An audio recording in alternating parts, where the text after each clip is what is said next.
Hey, a brand new episode of the Happy Productive Podcast is about to begin.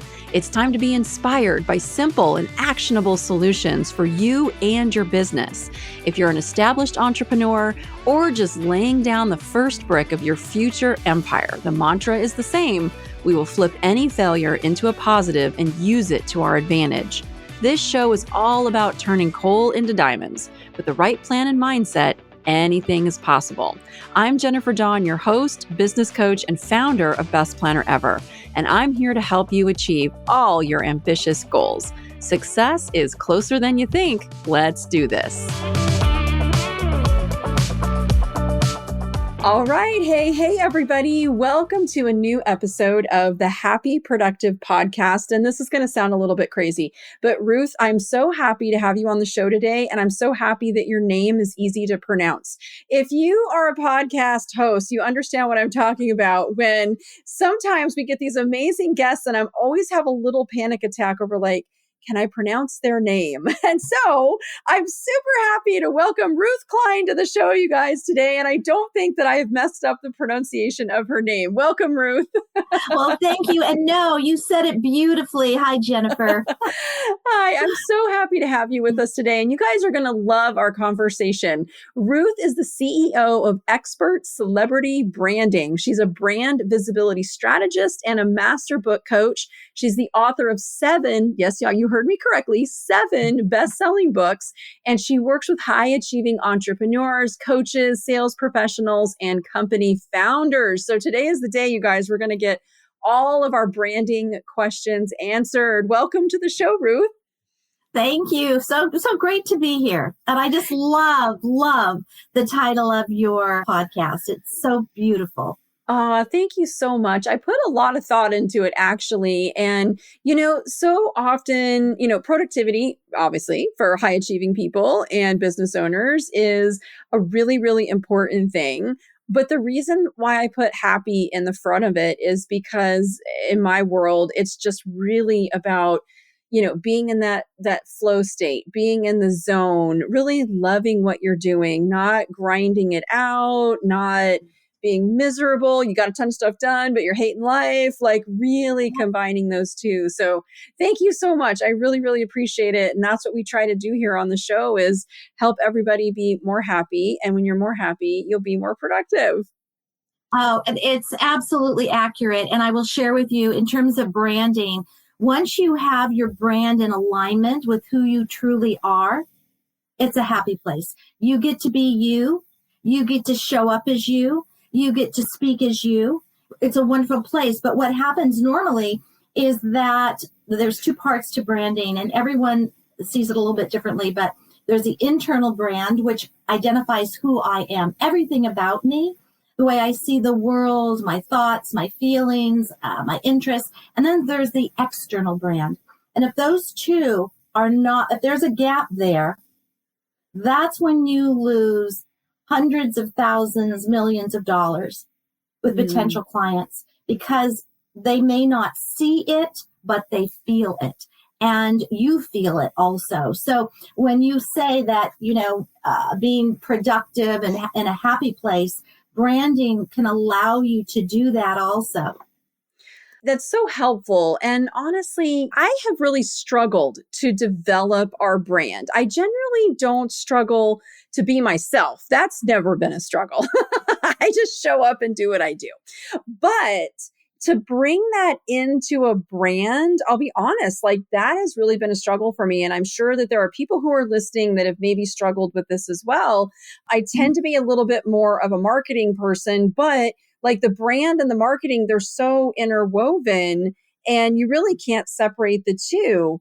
And so talk to me a little bit about how do you kind of, evolve your brand? What process do people follow? Because at least in the earlier days, I didn't have any clue. I just started showing up and doing whatever I'm doing. But as the business has scaled and we've gotten larger and larger, the branding element has become more important, as I'm sure many people listening have probably experienced as well.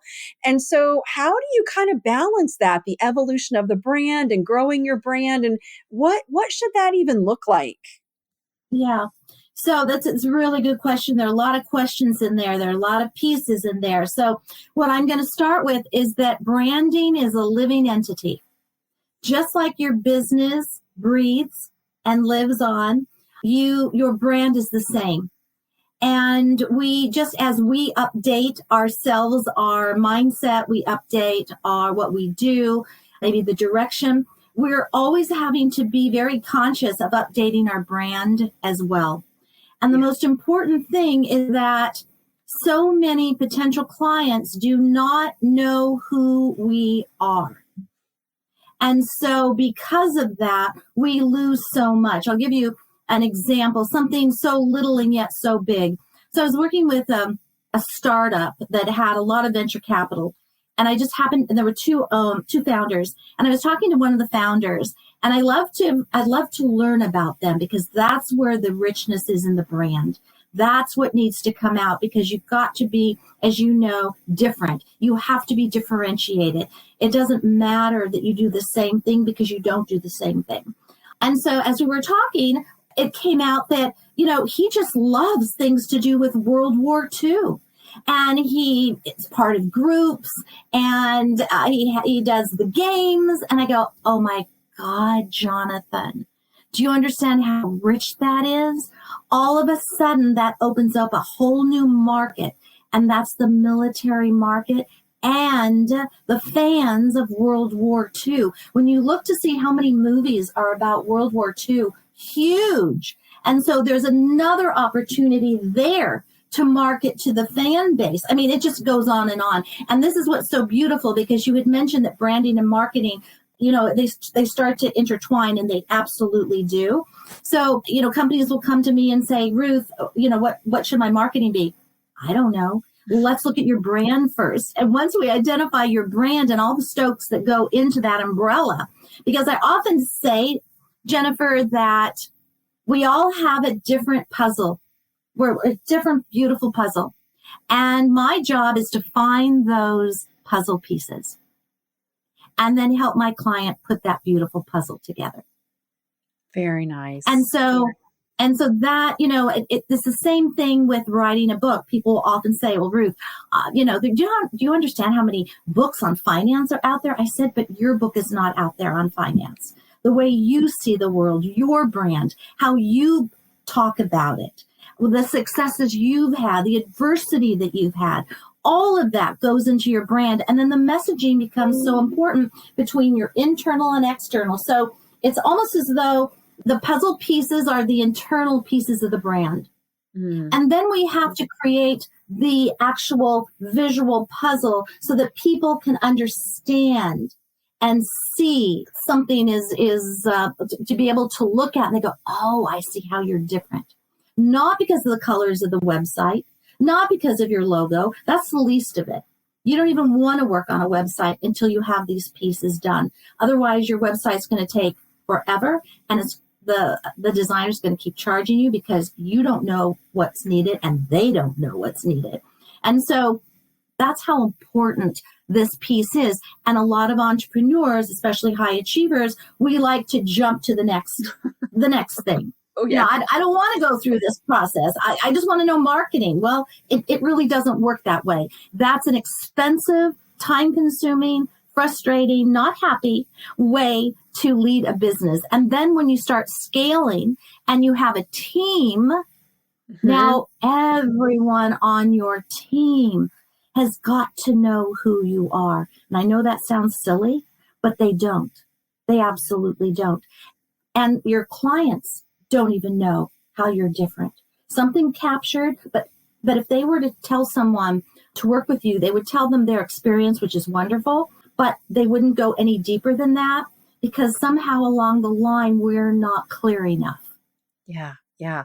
So cool. All right. And so Ruth, so outside of the colors, the fonts, the logos, some of the basic things that we think about when we think about a brand, which for those of you who don't even have that stuff, like guys, you need that stuff. Okay. Like your marketing and all that stuff, you're just going to spend so much time and money if you just don't like finalize that stuff. So we're going to leave it at that. But like, what other elements would you recommend that when somebody is, working on their brand, like, what are some questions? What are some key questions that the brand Yep. should be answering outside of the fonts, the colors, the logo, that kind of Right, stuff?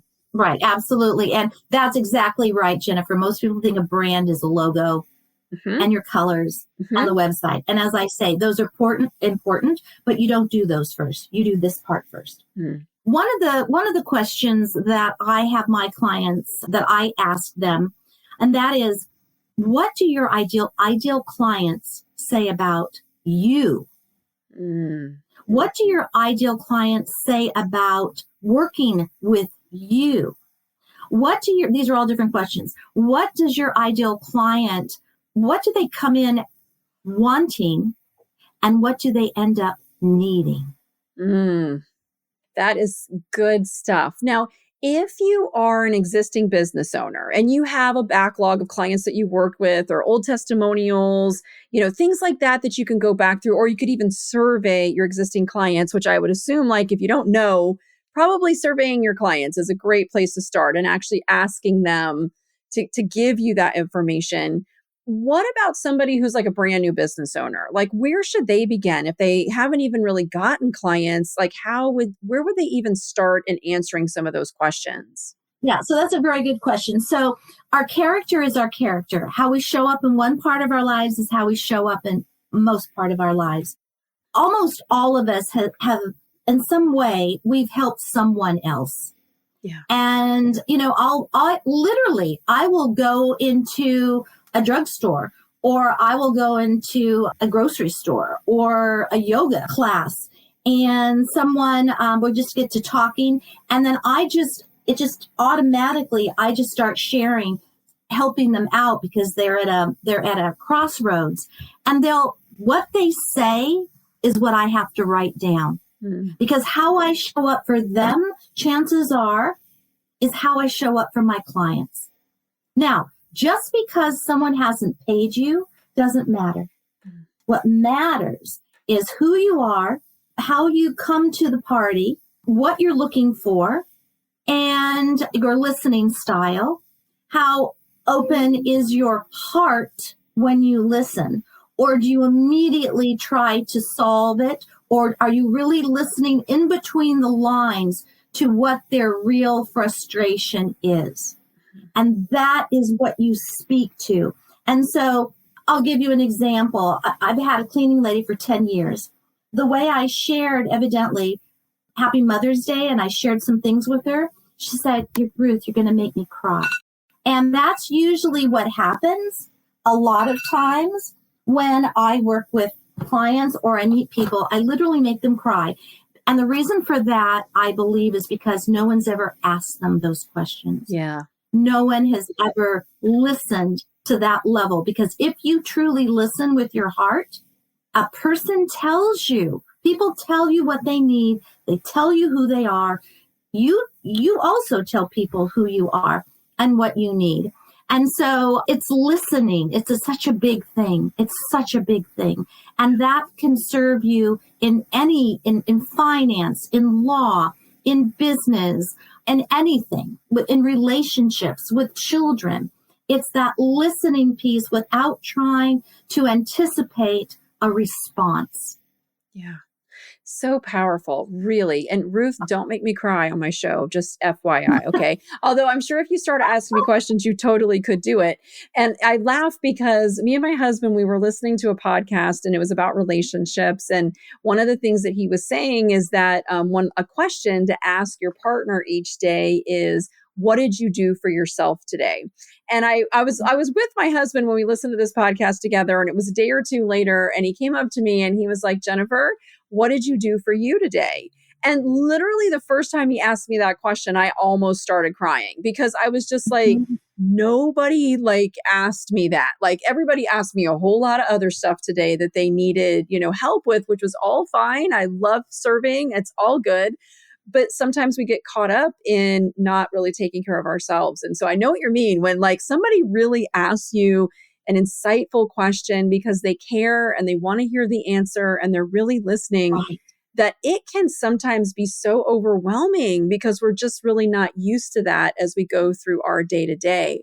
So it sounds like you're really using that really as part of this process of helping to draw that information out of a person to help create that brand.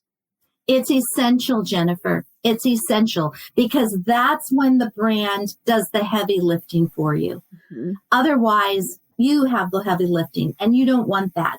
I was speaking to a potential client who became a client in Canada, and she had worked for what we would consider the government. And we were putting together her brand, and because you have to do that even when you're going to write a book, it's very, very important because your business and your book is your business, and a book is a business. And she thought she didn't even tell me that. And as I was asking her questions, she goes, "Oh wow, no one's ever asked me that. I didn't think that even mattered. Mhm. That was like a different lifetime." Well, no, it's your lifetime. And you get the opportunity to take some of that. And because of that, because of those questions that dealt into that piece, her whole focus on her book changed to financing and helping moms and children Wow. find financial freedom. Yeah. That is so powerful.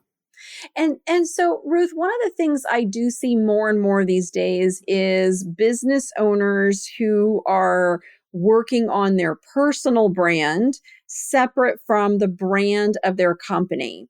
And talk to me a little bit about this. Clearly, I have not done it, but I see more people doing it.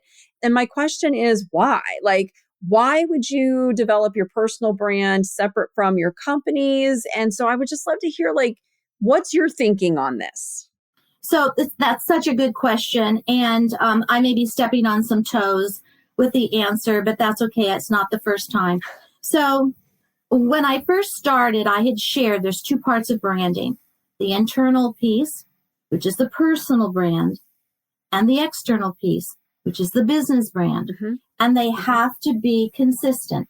Now, if you own the company, you can work on your personal brand, but you've got to be able to interpret that into your business brand. Mm. Now, interestingly enough, if let's say that you're not the founder and you're in management or you're in C-level, this is a perfect time.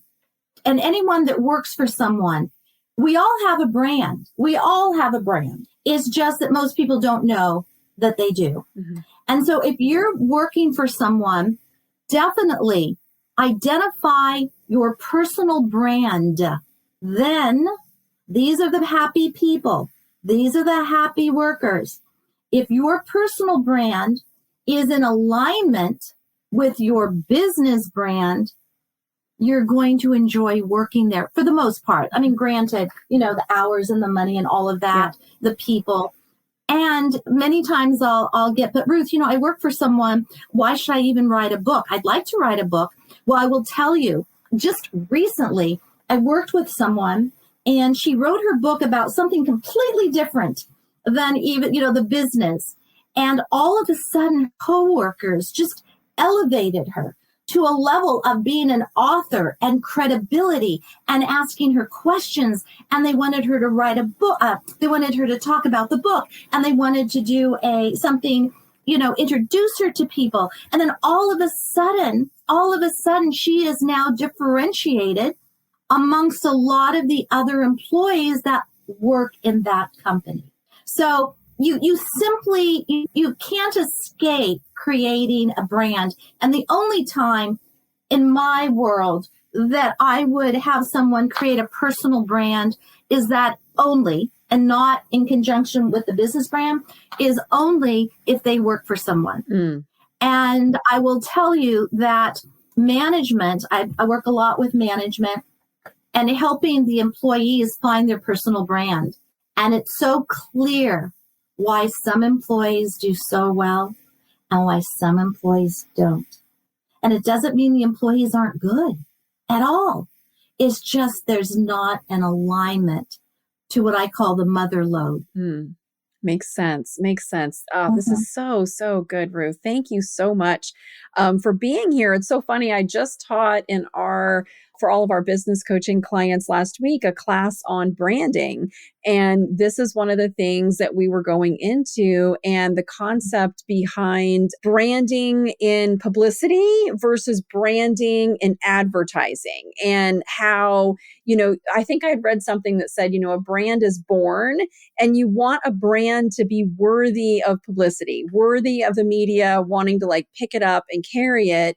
And then you could still use, advertising as a way to keep your brand healthy.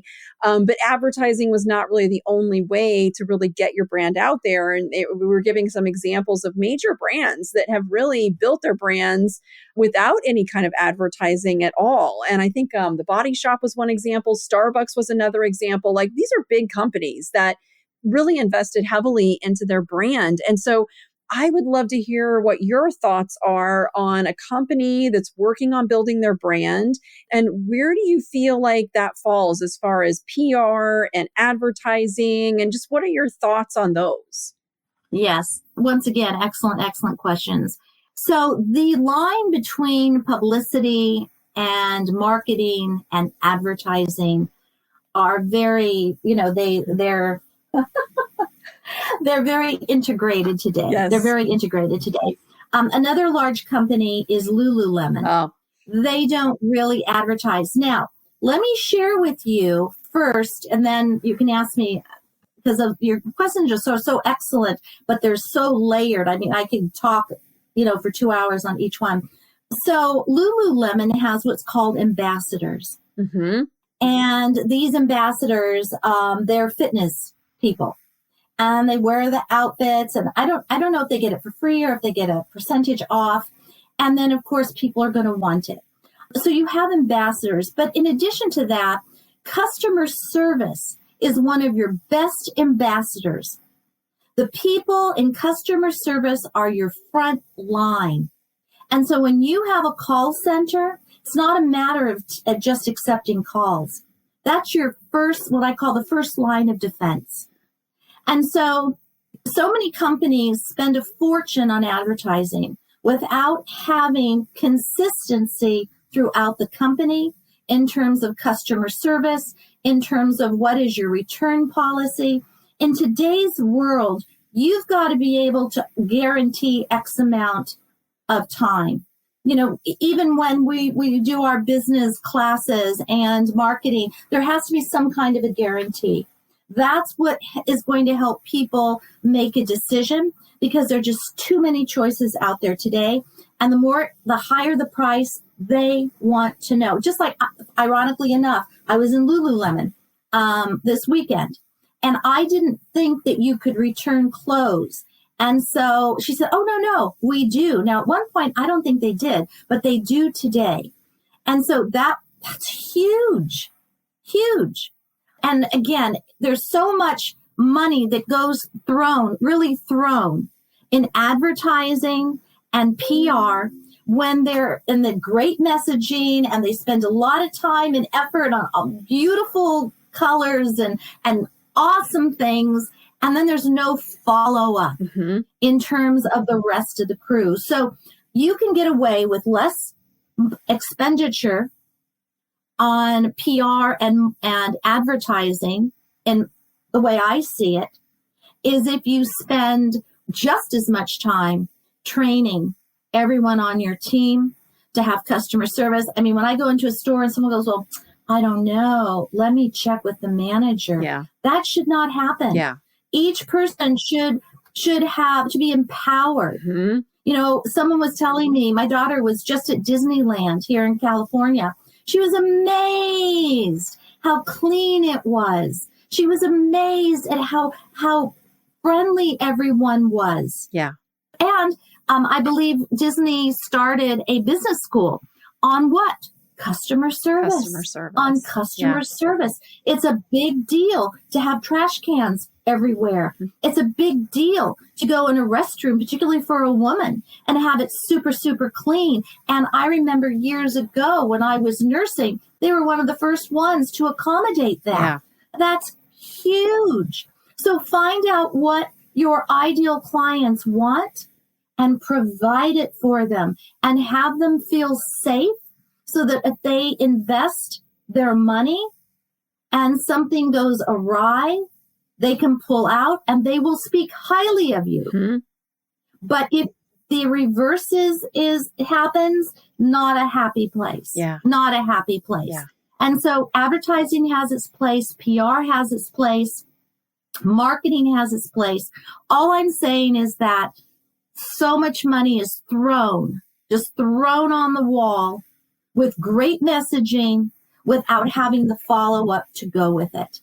And so every company has to have ambassadors. You know, I've got a great team, and I have affiliates who love me, and many of them have worked with me. Mm-hmm. And so everybody needs ambassadors. Yeah. No matter how big or small company you are. So that, that goes a long way.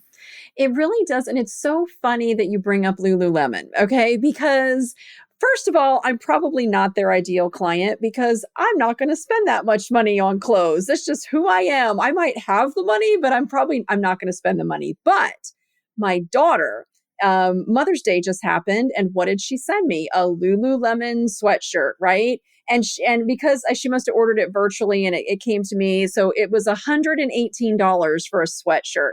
And she knows her mother is not going to spend $118 on a sweatshirt. But she sent me this beautiful sweatshirt, Lululemon. I'm like, wow, okay, my very, very first piece.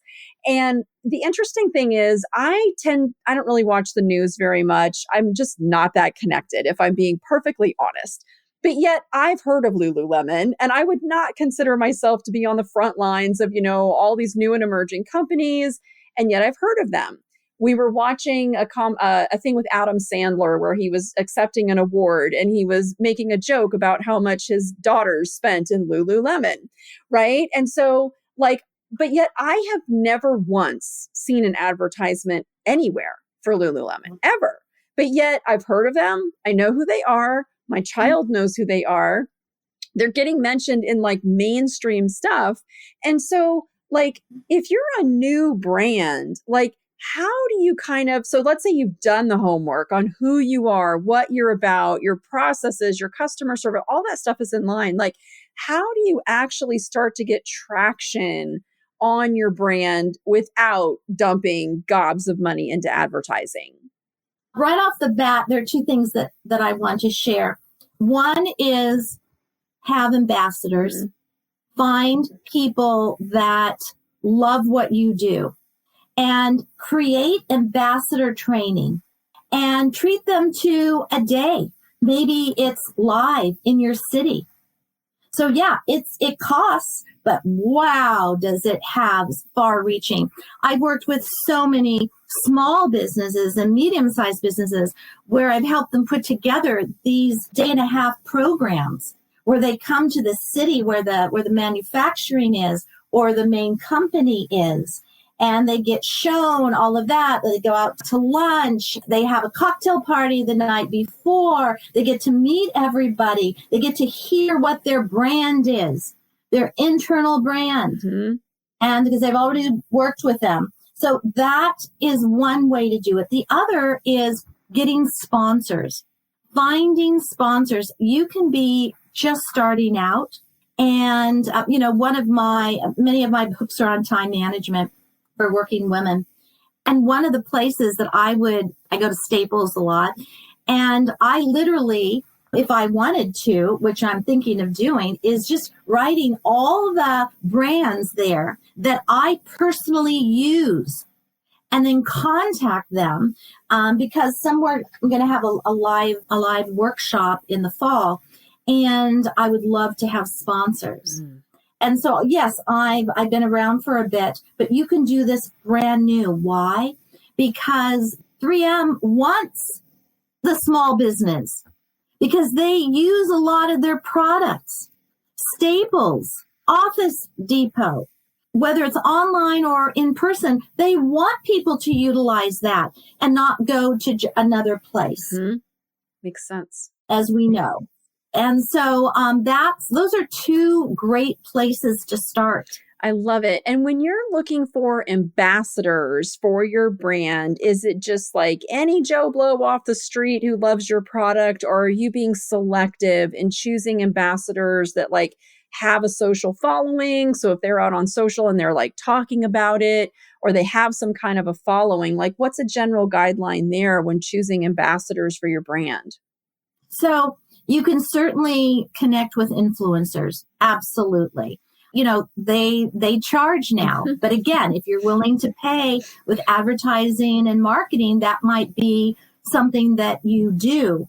However, that being said, I also like to work with regular people. Just, and influencers are regular people, but they're just a step above in terms of how often they promote. But for me, ambassadors I have are people that have dealt with me. They have worked with me, whether it's vendors or clients. I was doing a 90-minute bestseller workshop, and two out of two podcast hosts were ambassadors for me. They helped promote it. And so they're everywhere. They're everywhere. And so what you'd want to do is, I've shared a couple of them, and then just start a list and go through that list and go, okay, I'm going to identify 5 places where I can find ambassadors. And maybe one is influencers. Okay, perfect. And then what are the other 4? And then remember that is part of your marketing. That is part of your PR. I love that. So helpful. That's part of your advertising. Yeah. This is so helpful, Ruth. And I am like, our time has gone so fast. I'm like, you're so knowledgeable. Thank you so very much. Is there one like final thing you would love to leave our listeners with? I know right now they're just getting so much value of everything that we're talking about, but is there one final thing you would love to add or share to leave with our listeners for today's show? I think what comes forward is this whole idea of having a business. It really does need to be fun. And you really do need to have healthy boundaries. I'm not one and my clients, I don't want my clients working in the evenings. You have to pull away. You need to breathe. And I prefer that they don't work on the weekends. But if they simply can't because they're high achievers, then they have at least one day where they might think about it and they can make notes, but they don't look at social. They don't do anything. You've got to get away. You have to get some distance, and you have to have healthy boundaries around your time, because people don't mean to step on your time boundaries. But if you don't protect your time boundaries, nobody else will. And by having those healthy time boundaries, you decide where it's based on a circadian rhythm. So you decide where your high energy is. Most people are high energy in the morning. I don't plan to see clients in the morning. That's my time to create, to write, to do marketing, writing and things of that sort. Maybe your high energy is afternoon. Okay, fine. So that's when you really solidly keep that guarded. And in the mornings, you do something else. So I think, we spend so much time working, Jennifer. We spend so much time focused that we don't realize that if we pull our focus away to breathe, we're going to be more productive. And if we don't think of branding or business or writing a book as hard, we need to reframe it as, oh boy, I get to have a business. I get to be in business. Years ago, I was in the gym and a friend of mine he had broken his leg, and I hadn't seen him for a while. And he comes back and he goes, Ruth, I will never, ever say that I have to work out anymore. I get to work out. And that had such an impression on me, Jennifer. And so I try and use that today. I get to work out.